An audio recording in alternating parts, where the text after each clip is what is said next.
Friends, রীতিকথা ব্লগে সবাইকে স্বাগত জানাই। আজ আমি বানাবো ভেটকি মাছের ফিলে। দেখুন, আমি বাজার থেকে মাঝারি সাইজের ভেটকি মাছের ফিলে কিনে নিয়ে চলে এসেছি। এবারে আমি এই ফিলেটাকে ম্যারিনেট করব। ম্যারিনেট করার জন্য আমার লাগছে দুটো কাঁচা লঙ্কা, পুদিনা পাতা আর ধনে পাতা। এটা আমি মিক্সিতে ভালো করে বেটে নেব। বেটে নিয়ে এই পেস্টটা আমি এই ফিলের উপর মাখিয়ে 30 মিনিট মতো ফ্রিজে রেখে দেবো। আমি মিক্সিতে রেডি করে পেস্টটা বানিয়ে নিয়েছি। এবারে এই পেস্টটাই মাছের ওপর ছড়িয়ে দেবো। দিয়ে দেবো এটা ছোটো চামচের হাফ চামচ আদা বাটা, হাফ চামচ রসুন বাটা, আর দিয়ে দেবো একটা আর্ধেক পাতিলেবুর রস।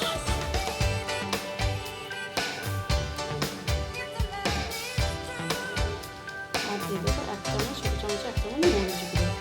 এবারে এই সবকটা উপাদান ভালো করে মাছের সঙ্গে আমি মিশিয়ে নেব। মাছের ফিলেগুলোর সঙ্গে আমি মশলাটা ভালো করে মিশিয়ে নিয়েছি। এবারে আমি এটা 5 থেকে 10 মিনিট একটু ঢাকা দিয়ে রেখে দেব।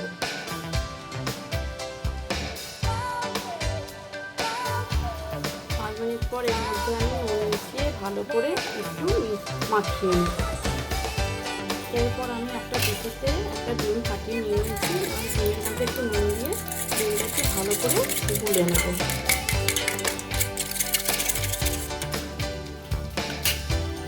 এরপর আমি একটা বড় জায়গা নিয়ে নিয়েছি। জায়গাটার মধ্যে আমি নেড়ো গুঁড়ো নিয়ে নিয়েছি পরিমাণ মতো। এই নেড়ো গুঁড়ো আপনারা বাজারে দোকানে কিনতে পাবেন।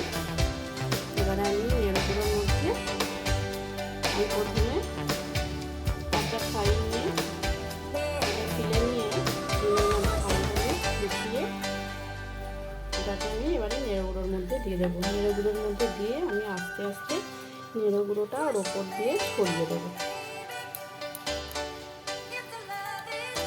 ভালোভাবে নেড়ো গুঁড়োটা মাখাতে হবে।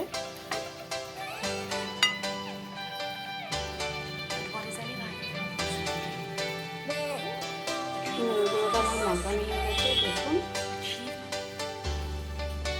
চারধারে ভালোভাবে মাখিয়ে নিয়েছি। এবারে এটাকে আমি একটা প্লেটে রেখে দেবো। এইভাবে আমি সমস্ত ফিলেগুলোকে নেড়ো গুঁড়ো দিয়ে মাখিয়ে রেখে দেবো।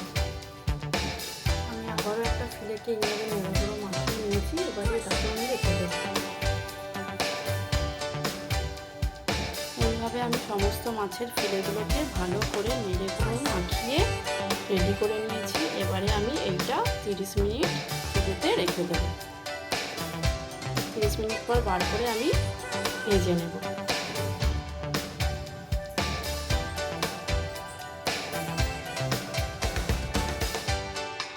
তিরিশ মিনিট আমার হয়ে গেছে। 30 মিনিট পর আমি ফ্রিজ থেকে মিনি ফিশ ফ্রাইগুলো বার করে নিয়েছি। এবারে আমি এইগুলো কড়াতে গরম তেলেতে ভেজে নেব। কড়াতে আমি তেল দিয়ে দিয়েছি। তেলটা আমার গরম হয়ে গেছে। এবারে আমি ফিশ ফ্রাইগুলো ওর